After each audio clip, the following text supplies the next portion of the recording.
Stať sa učiteľom kung fu v Británii, to je sen mladého Iračana Hasana, ktorý utiekol zo svojej domovskej krajiny, prešiel cez celú Európu a momentálne žije 2 mesiace v tábore na severe Francúzska.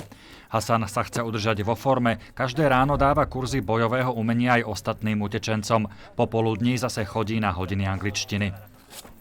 من به خاطر اینکه تو ایران میخواستم پیشرفت کنم در ورزش تو دانشگاه درس و اینا هم خواندم ولی متاسفانه تو ایران هیچ.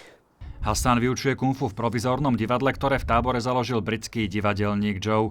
Hovorí, že pred bránami Anglicka iba hodinnú cesty vlakom z Londýna žijú v strašných podmienkach tisícky ľudí. Divadlo by im malo pomôcť aspoň na chvíľu zabudnúť.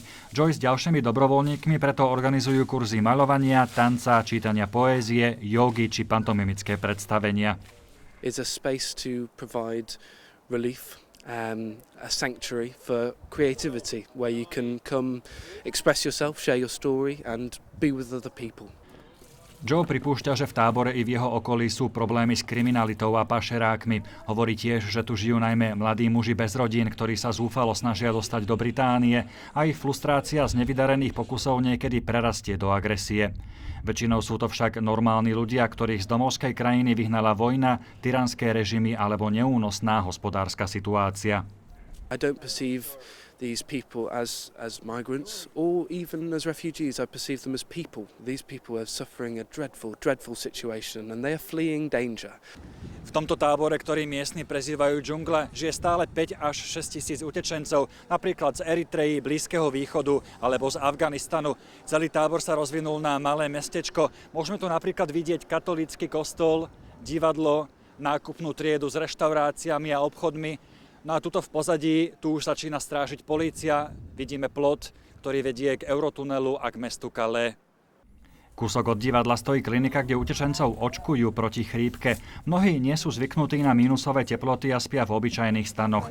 Po strastiplnej, často niekoľko tisíckilometrovej ceste sú navyše oslabené ich imunitné systémy. Really it's a safe place for people to come, get vaccinated, get protected so that they're not spreading any viruses throughout the camp, and also people come in and have a cup of tea, keep warm.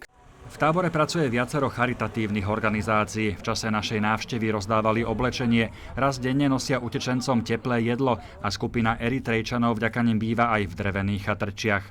Pri vchode do tábora stojí niekoľko reštaurácií, väčšinou sú afgánske. Vo vnútri má človek pocit, že sa ocitol v Kábule. Jedno obedové menu stojí 4 €, majiteľ však hovorí, že ak niekto nemá peniaze, môže sa nájsť aj zadarmo.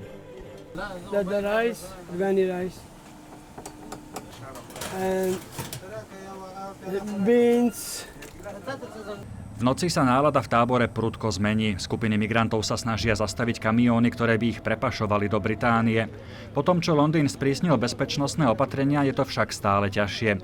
Utečenci z Eritreji už rátajú s tým, že v džungli zostanú dlhé mesiace.